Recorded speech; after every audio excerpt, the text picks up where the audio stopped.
शतक लगाकर 150 का सपना देख रहे ट्रेविस हेड जब 140 पर खेल रहे थे तब उन्हें बिल्कुल भी अंदाजा नहीं था कि सिराज आएंगे, उन्हें शॉक करेंगे और वो यॉर्कर पर क्लीन बोल्ड हो जाएंगे। और उसके बाद होती है ऐसी घमासान लड़ाई जिसमें सिराज और ट्रेविस हेड के बीच में एक आर्ग्यूमेंट हो जाता है, लेकिन इस लड़ाई में सिराज की जीत होती है और ट्रेविस हेड की हार। कैसे इंडिया के मोस्ट हेटेड विलन और क्रिकेटर को सिराज ने आज क्लीन बोल्ड किया और पूरी ऑस्ट्रेलियन टीम भी अब हमारी रस्सी के बांधे में आ चुकी है। इंडिया और ऑस्ट्रेलिया की टीम के बीच में लग रहा है कि आज फाइनली बॉर्डर गावस्कर ट्रॉफी शुरू हुई है। और कमेंटेटर हरभजन सिंह ने भी कहा था कि जंग का मैदान और इंडिया ऑस्ट्रेलिया का मैदान, इन दोनों मैदानों में सब कुछ जायज है। और आपको एक बात याद दिला दूं कि जब इंडिया और ऑस्ट्रेलिया या फिर किसी भी टीम का ऑस्ट्रेलिया में मैच होता है ना, तो केवल इंडिया 11 या किसी भी टीम की 11 का ऑस्ट्रेलिया 11 से मुकाबला नहीं होता। ये इंडिया 11 वर्सेस ऑल ऑस्ट्रेलिया होता है। मतलब कि ऑस्ट्रेलिया 11 से तो हमें भिड़ना ही होता है, साथ ही साथ पूरा जो मैदान जिसमें 30-35 हजार दर्शक होते हैं वो भी कंप्लीटली अपनी टीम को ऐसे सपोर्ट करते हैं, इतने रेसिस्टिक कमेंट पास करते हैं कि खिलाड़ियों का खेलना दूभर हो जाता है। और ऐसे पास्ट एक्सपीरियंसेस अपने खिलाड़ियों के हमने बहुत देखे हैं। इनफैक्ट मोहम्मद सिराज ने पिछले बॉर्डर गावस्कर ट्रॉफी के दौरे पर ऑस्ट्रेलिया में बहुत ज्यादा रेसिस्ट कमेंट्स भी सही थे। खैर, मैच पर आते हैं। इंडिया ऑस्ट्रेलिया की टीम के बीच में चल रहा पिंक बॉल टेस्ट मैच, जिसका पहला दिन ऑस्ट्रेलिया ने पूरी तरीके से रूल किया, इंडिया को बैकफुट पर धकेला।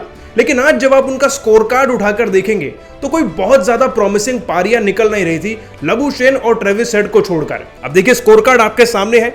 उस्मान ख्वाजा 13 रन पर चले गए थे, मैक्सवेरी 39 रन पर, 2 रन पर स्टीव स्मिथ, मिचेल मार्श भी 9 रन पर आउट हो गए थे। तो अल्टीमेटली बात यह थी कि ऑस्ट्रेलिया की टीम एक पारी ढूंढ रही थी, एक ऐसी प्रॉमिसिंग इनिंग जो उनके लिए शतक 150 या 200 बनकर निकले और फिर इंडियन क्रिकेट टीम पर प्रेशर भी बने। वेल, अनफॉर्चुनेटली उन्हें यह पारी मिली भी, और ये पारी मिली ट्रेविस हेड के रूप में। ट्रेविस हेड ने नो डाउट आज एक शानदार शतक लगाया, पर जब वो 150 के करीब थे तब सिराज ने उन्हें धर लिया और ऐसा धरा कि वो उनकी यॉर्कर तक नहीं खेल पाए।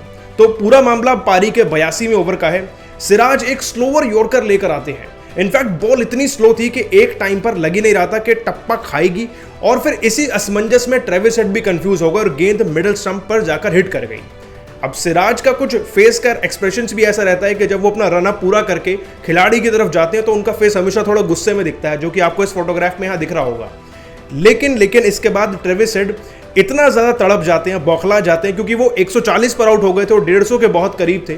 वो एकदम स्टेबल कंडीशन में बैटिंग कर रहे थे, तो उन्हें बिलीव ही नहीं हो रहा था कि वो सिराज की इतनी सिंपल यॉर्कर पर बोल्ड कैसे हो गए। और फिर वो कुछ FU वर्ड यूज करते हैं सिराज के अगेंस्ट में, लेकिन सिराज हैं, विराट कोहली के साथ वो पले बड़े हैं फील्ड पर, वो भी उतना ही जबरदस्त उन्हें स्टैंड ऑफ देते हैं और बाहर जाने के लिए कहते हैं।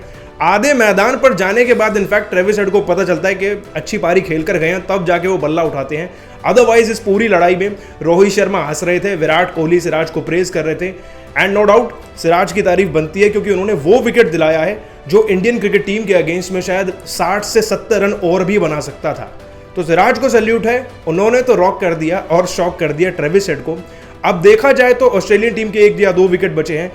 रन्स तो उन्होंने बनाए हैं, लेकिन बहुत बड़ा पहाड़ भी नहीं बनाया। तो इंडियन क्रिकेट टीम के सामने एक चैलेंज भी है, लेकिन hopefully Indian cricket team Adelaide के इस किले को फतेह करेगी और अच्छे खासे रन बनाकर अब इस मैच में वापसी करेगी। वैसे आप सिराज की इस गेंद के बारे में क्या कुछ कहेंगे, नीचे कमेंट सेक्शन खुला है। यहां तक अगर आपने इस वीडियो को देखा तो लाइक कर दीजिए, हमारे चैनल को सब्सक्राइब कर लीजिए। Thank you so much, take care.